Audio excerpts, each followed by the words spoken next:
What's something cool you recently learned about?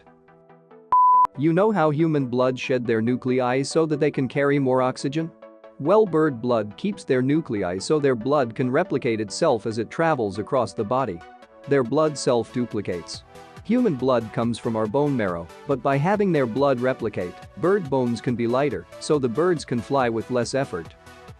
New fish pop up in ponds because ducks eat fish eggs from other ones and excrete them whole in another water body. WTH, this is amazing. I would have never thought fish eggs could survive stomach acids. Life finds a way. The number 2-way ear eggs will also stick to the legs and feathers of birds when they land in water. The origin of the word happiness is from the Middle English hap, which has to do with chance and possibility. As in happenstance or perhaps. So happiness was originally about the feeling of good fortune, getting lucky, the chance that something could or could not occur, and then it goes your way. Happiness is that specific feeling when something that could have gone horribly wrong goes amazing well.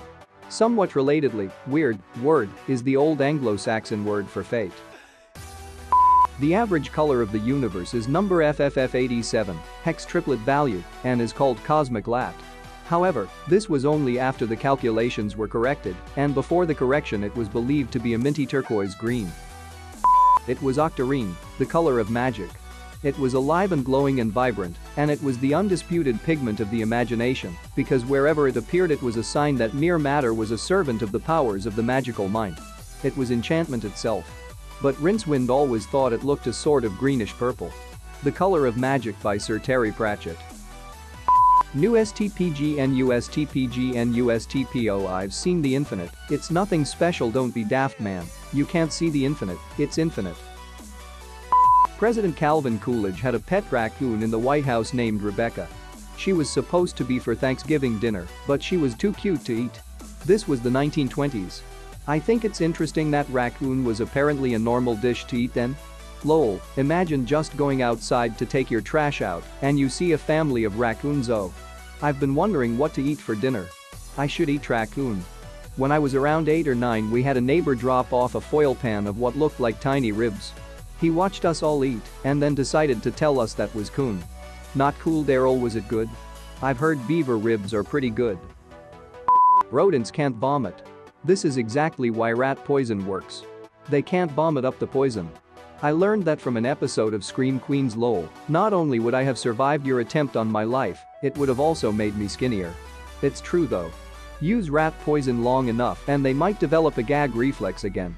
That show lost the plot pretty soon, but it sure has some of the most fun moments I've seen on TV in recent times. Female seagulls are a different color than males. Only seagulls can see the color difference. This is probably a dumb question, but if only seagulls can tell the difference, how was it discovered that they have a different color?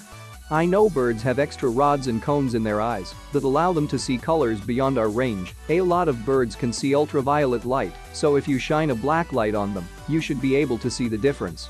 A lot of plain birds look crazy under black light. Compared to Earth, there is a huge ratio of heavy water in comets and other bodies in the outer solar system. Like, a lot of heavy water. Heavy, man. Although, seriously, heavy water makes nuclear energy cheaper to produce. Yeah, but harvesting it from the outer solar system wouldn't be cheap, haha. Unless you are already in the neighborhood. Confirmed. Mr. Rogers has access to heavy water. Cheetahs are so genetically similar that any organ from a cheetah can be transplanted into any other cheetah, and it won't be rejected. This is hypothesized to be caused by a relatively recent mass die-off of cheetahs that resulted in so few survivors that there was very little genetic diversity left as those survivors subsequently reproduced and the population re-established. Such lack of diversity is usually disadvantageous and can make a population more fragile and susceptible to disease, famine, catastrophe, and other forces of natural selection. I heard that this happened during the most recent ice age. There was a small population of only dozens of cheetahs left when it was over. Jumping spiders do not actually use their muscles to jump, they don't even have muscles, instead they can control at will their blood pressure. The blood quickly flows down to their legs, which stretches them with enough force to jump. They are like hydraulics, that's why when they die their legs curl up.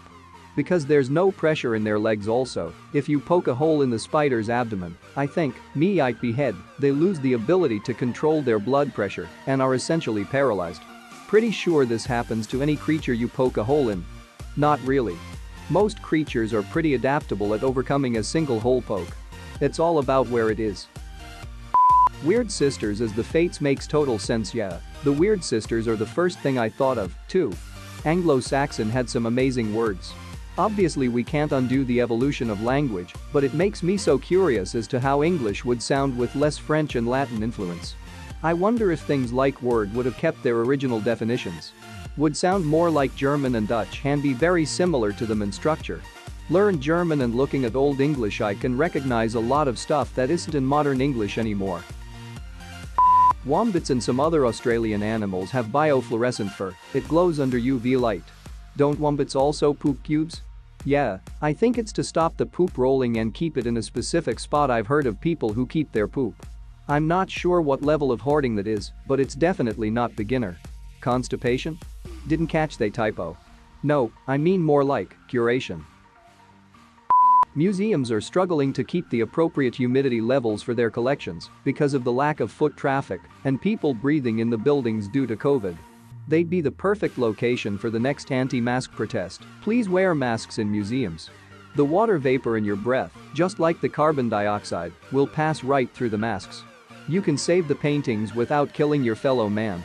Just a genuine question, won't the virus also pass off then? Triscuit is short for electricity biscuit, and it was the first cracker ever made with electricity. Oh, I always just thought it was because they were the sequel to the biscuit. Same.